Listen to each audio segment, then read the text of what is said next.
इस फिल्म की शुरुआत होती है ब्रांडी से। आज वो स्कूल में एक वैलेडिक्टोरियन के तौर पर ग्रेजुएट हुई है। दौर चल रहा है 1993 का।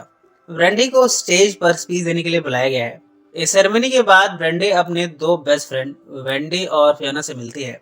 दोनों ब्रांडी को एक पार्टी में ले जाती हैं। कुछ ऐसे भी लड़के हैं जो ब्रांडी पर लाइन मारते हैं पर कहने की हिम्मत नहीं रखते।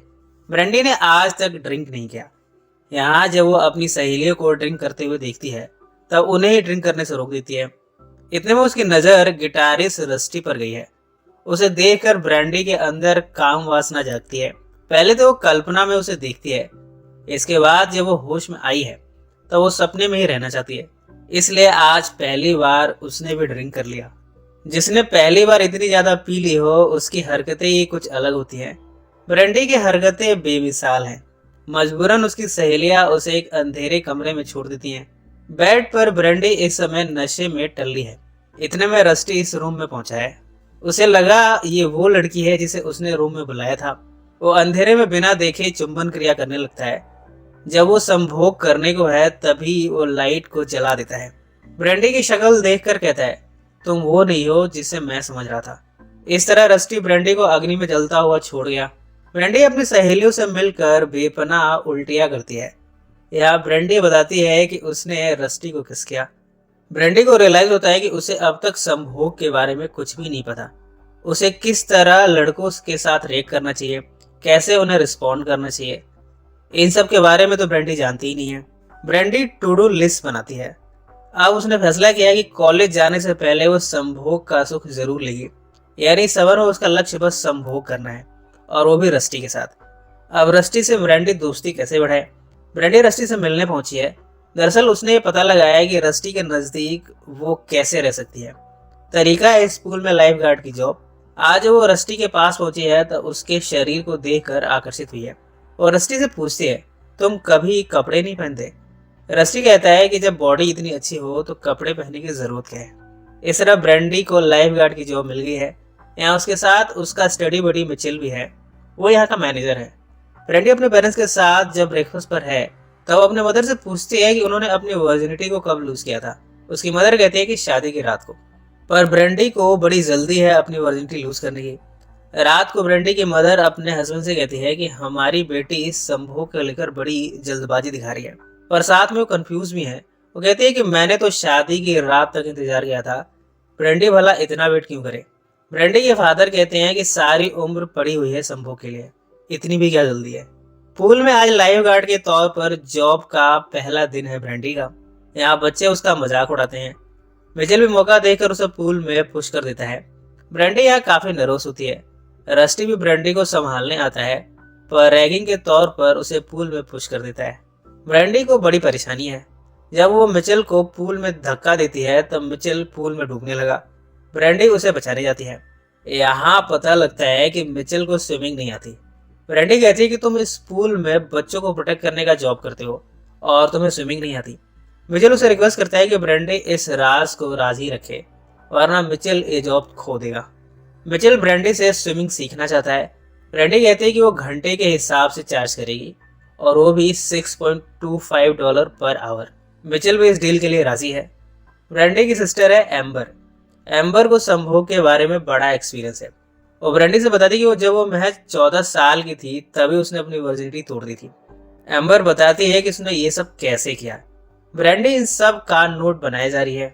बाद में इस नोट के हिसाब से अपनी प्लानिंग करती है कि वो किस तरह अपनी वर्जिनिटी तोड़ेगी। ब्रांडी के फादर एक कंजर्वेटिव जज हैं। जब ब्रांडी अपने फादर जॉर्ज से संभोग के बारे में पूछती है तब जॉर्ज उससे हेजिटेट करते हैं। वो अपनी डॉटर से इस बारे में बात नहीं करना चाहते। ब्रांडी अपने दोस्तों से भी संभोग के बारे में जानकारी इकट्ठा करना चाहती है। इन सब से उसने जो नोट्स बनाए हैं उसके बारे में एक टू डू लिस्ट बनाई है। वो किस तरह परफॉर्म करेगी, किस तरह से, किस एंगल को किस एक्शन से परफॉर्म करेगी, इन सब की डिटेलिंग करती जा रही है। इसे सीखने के लिए वो सबसे पहले कैमरून से मिली है। उसने किसी ऐसे को पकड़ा है जो कि ज्यादा एक्सपीरियंस ना हो। दोनों यहाँ नर्वस होते हुए चुंबन क्रिया करते हैं। बाहर ब्रांडी की सहेलियां बैठी हुई है जबकि ब्रांडी कैमरून के साथ संभोग करने में व्यस्त है। इस तरह उसने अपनी वर्जिनिटी तोड़ दी। बाद में वो अपनी लिस्ट में से इसे कट करती है। संभोग के अलग अलग तरीके हैं, उन हर तरीकों को उसने अपनी लिस्ट में शामिल किया है। उन तरीकों को अपने हर पार्टनर के साथ परफॉर्म करती है और इसे बाद में अपनी लिस्ट से हटाती जाती है। अपनी लिस्ट में ब्रांडी ने हस्तमैथुन करना भी लिखा है और रस्टी की कल्पना करते हुए हस्तमैथुन भी करती है। ब्रांडी की लिस्ट में अगला टास्क है अपने पार्टनर का हस्तमैथुन करना। वो कैमरन के साथ थिएटर में वो उसका हस्तमैथुन करना शुरू करती है, पर ब्रांडी को नहीं मालूम कि उसे कब तक करना है, इसका एंड कैसे होता है। वो दौड़ते हुए थिएटर से बाहर जाती है, अपनी मदर को फोन लगाती है। उसकी मदर उसे एडवाइस देती है कि ब्रांडी को इसे किस तरह से प्रोसीड करना चाहिए और कब खत्म करना चाहिए। ब्रांडी फिर से आकर कैमरून के साथ हस्तमैथुन करती है, बाद में वो इसे अपनी लिस्ट से काट देती है। अपनी मदर और सिस्टर से वो इसे डिस्कस भी करती है। ब्रांडी की सिस्टर कहती है कि सुबह के 9 बजे हैं, तुम्हें इस समय ये सब बातें करनी है। ब्रांडी की मदर कहती है अगर ब्रांडी को हमसे इन सब के बारे में पता नहीं चलेगा तो इधर उधर पता करेगी और अपने दोस्तों से गलत जानकारी हासिल करेगी। हमें उसके हर सवाल का जवाब देना चाहिए, ये कोई गलत चीज नहीं है।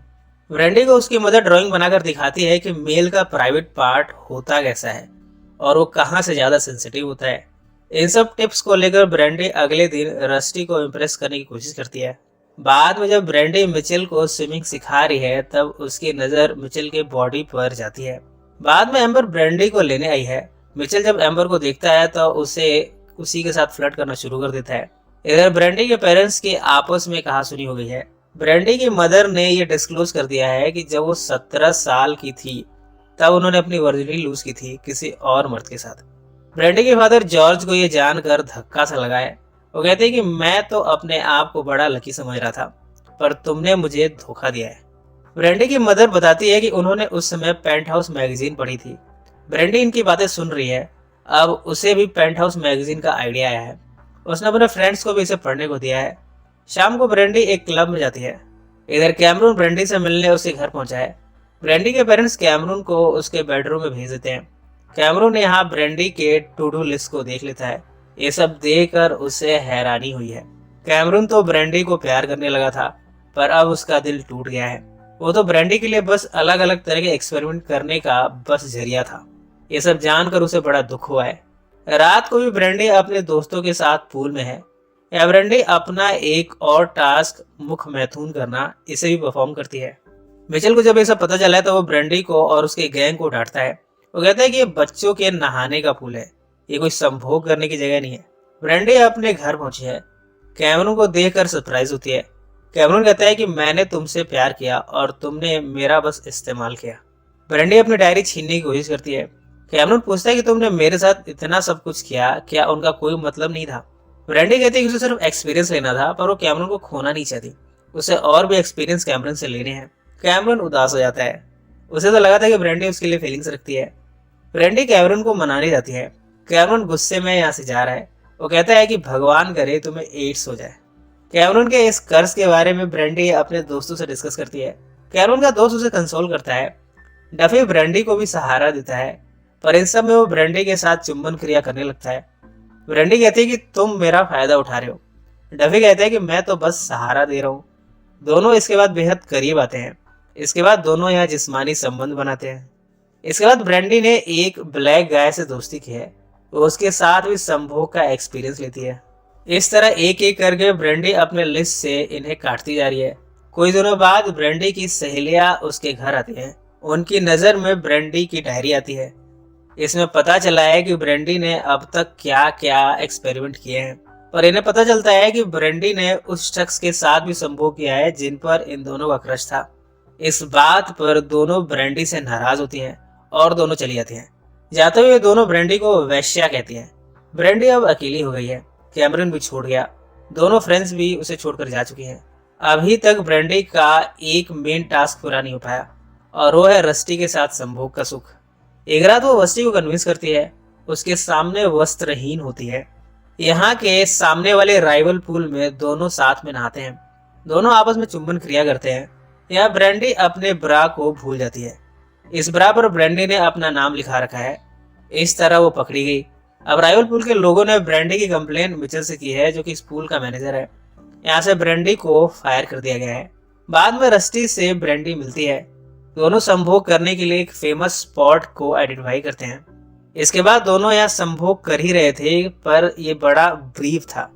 उतना एक्साइटिंग नहीं था जितना कि ब्रेंडी ने कल्पनाओं में सोचा था। ब्रेंडी को एहसास हुआ है कि सिर्फ बॉडी अच्छा होना इस बात की गारंटी नहीं है कि सामने वाला संभोग में भी निपुण हो। यहाँ बड़ी कॉमेडी हो गई है। बगल की वैन में ब्रेंडी के पेरेंट्स आपस में संभोग कर रहे हैं। ये सब देखकर ब्रेंडी को गुस्सा आता है। वो काफी डिस्टर्ब होती है और रस्टी से कहती है कि रस्टी उसे तुरंत ही घर छोड़ दे। इतने में यहाँ कैमरन भी पहुंचा है और रस्टी पर अपनी भड़ास निकालता है। रस्टी कैमरन को मारना शुरू करता है। ब्रेंडी कैमरन को समझाती है। वो कहती है कि उसने कैमरन का इस्तेमाल नहीं किया, वो तो बस संभोग का एक्सपीरियंस करना चाहती थी। उसने कभी नहीं कहा कि वो कैमरन के साथ सीरियस है। साथ ही वो रस्टी से भी कहती है कि उसे अफसोस है कि उसने रस्टी जैसे शख्स के साथ संभोग किया। उसे दोनों में कोई नहीं चाहिए, ना कैमरन ना रस्टी। इधर घर में एम्बर और मिचेल आपस में संभोग कर रहे हैं। ब्रेंडी के पेरेंट्स दौड़ते हुए घर पहुंचे हैं। ब्रेंडी के फादर जॉर्ज ने ये नज़ारा देखा है जिसमें कि एम्बर मिचेल के साथ है। एम्बर की मदर भी आकर इन्हें डिस्टर्ब करती है। एम्बर अपने पेरेंट्स को डांटती है। इन सब में यहाँ काफी कॉमेडी होती है। ब्रेंडी अपने दोस्तों को मनाने पहुंची है। वो गाना गाते हुए उन्हें मनाती है। इस तरह इन तीनों में फिर से दोस्ती हो गई है। जॉर्ज ब्रेंडी से मिलकर कहता है कि उसने अपनी बेटी की फिक्र की है। ब्रेंडी कहती है कि उसने कुछ भी गलत नहीं किया, वो हर एक्सपीरियंस को अनुभव करना चाहती थी, वरना लाइफ का क्या फायदा अगर तुम्हारे मन में कोई कसक रह जाए। उसके फादर ब्रेंडी की बात को एग्री करते हैं। दोनों यहाँ एक दूसरे को हक करते हैं। मिचेल से ब्रेंडी मिली है। मिचेल कहता है कि ब्रेंडी ने कोई गलती नहीं की, कोई क्राइम नहीं किया, उसने उसकी जॉब उसे वापस दे दी है। वो कहते हैं कि अगले समर में वो फिर से जॉब कर सकती है। कुछ समय के बाद हम देखते हैं कि कैमरन और ब्रेंडी का एक ही कॉलेज में एडमिशन हुआ है। इस जॉर्ज यूनिवर्सिटी में ब्रेंडी और कैमरन मुलाकात फिर से करते हैं। ब्रेंडी कैमरन से माफी मांगती है उसकी फीलिंग्स हर्ट करने के लिए, पर वो कहती है कि उसका कोई इरादा नहीं था उसे हर्ट करने का। इसके बाद दोनों संभोग करने जाते हैं। यहाँ ब्रेंडी ने अपने लिस्ट के आखिरी टास्क यानी कि अपने नितंबों से संभोग किया। अपनी लिस्ट में उसने लिखा था कि वो अपने नितंब से संभोग करना चाहती है। इसे करके उसे एक प्लेजर का एहसास होता है। इस प्लेजर के साथ भी बड़ी खुश होती है और इसी नोट पर यह फिल्म समाप्त हो जाती है। सो फ्रेंड्स, फिर मिलेंगे जिंदगी के किसी नए मोड़ पर।